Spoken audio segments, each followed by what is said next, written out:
మిత్రులందరికీ నమస్కారం.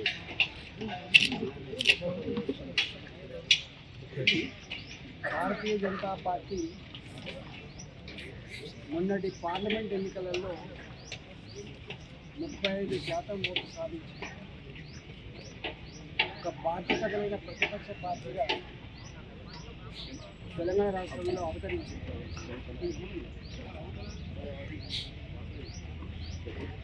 రేవంత్ రెడ్డి గారి నాయకత్వంలో సర్కార్ ఏర్పడి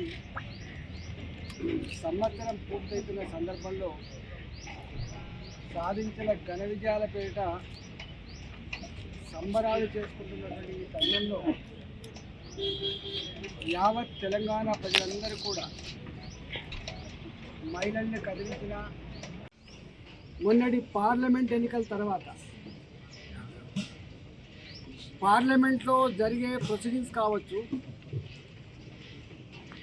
బాధ్యత కలిగినటువంటి ప్రతిపక్ష పార్టీలు పార్లమెంట్లో వ్యవహరిస్తున్న తీరు కావచ్చు, దేశంలో జరుగుతున్న పరిణామాలు కావచ్చు, బంగ్లాదేశ్ లాంటి దేశంలో జరుగుతున్నటువంటి నరమేధం కావచ్చు, ఇవాళ అక్కడ హిందువులపై జరుగుతున్నటువంటి దుర్మార్గాలు కావచ్చు, ఇవన్నిటి తర్వాత ప్రజల్లో ఒక ఆలోచన వచ్చింది. మోడీ గారిని స్ట్రెంథన్ చేయకపోతే, భారతీయ జనతా పార్టీని దేశంలో పటిష్టంగా చేసుకోకపోతే ఈ దేశానికి రక్షణ లేదు, ఈ ప్రజల ప్రాణాలకు మానాలకు రక్షణ లేదన్నటువంటి చర్చ జరుగుతూ ఉంది.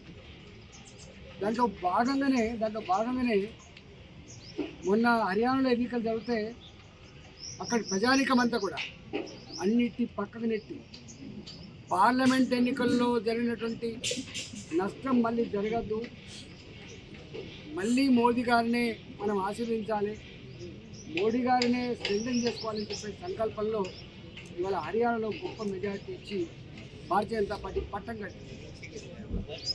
దేశంలో ఆర్థిక రాజధానిగా ఉన్నటువంటి ముంబాయి, మహారాష్ట్ర చాలా కీలకమైన రాష్ట్రం.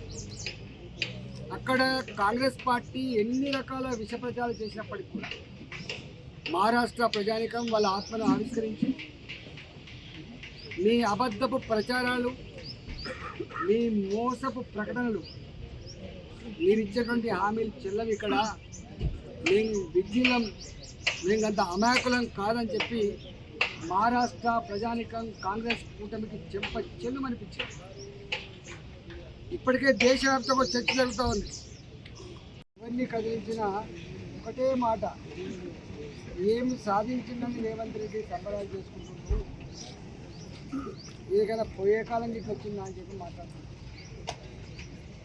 భారతీయ జనతా పార్టీగా అనేక సార్లు ఆ ప్రభుత్వం ప్రజాక్షేత్రంలో మట్టి కలవడానికి సమర్థాలు పడితే రేవంత్ రెడ్డి గారి సర్కార్ ప్రజాక్షేత్రంలో అబాసు పాలు కావడానికి, నిలిచిపోవడానికి, విశ్వాసం కోల్పోవడానికి నెలలు మాత్రమే పట్టిందని చెప్పి ప్రజలు మాట్లాడుతున్నారు. ఎక్కడికి పోయినా ఏ వర్గం కూడా ఏదో రకమైనటువంటి అండర్స్తో ఈ ప్రభుత్వం చెయ్యదు లే అనేది ఒక విశ్వాసం ప్రస్ఫుటంగా నిలబడతాం.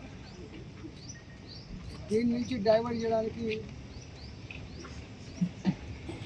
హోదాని మరిచి, స్థాయిని మరిచి ముఖ్యమంత్రి గారు మాట్లాడే మీద మాట్లాడేటువంటి చిల్లర మాటలు కావచ్చు, తెలంగాణ ప్రజానికంలో ఒక రకమైన బాధ కలుగుతా ఉంది. మా అధ్యక్షులు కిషన్ రెడ్డి గారిని పట్టుకొని, అంటే ఆ స్థాయి మనిషి మాట్లాడే మాటలు కాదు, కిషన్ రెడ్డి ఇక్కడ గుజరాత్ కాలకడ మోకరిలేవనేటువంటి మాటలు ఏవైతున్నాయో రేవంత్ రెడ్డి అజ్ఞానానికి, తప్పకుండా ఈ మాటలకి, ఆయన యొక్క చేష్టలకి ప్రజాక్షేత్రంలో సందర్భం వచ్చినప్పుడు శిక్ష తప్పదని చెప్పి హెచ్చరిస్తాం. భారతీయ జనతా పార్టీగా ఈ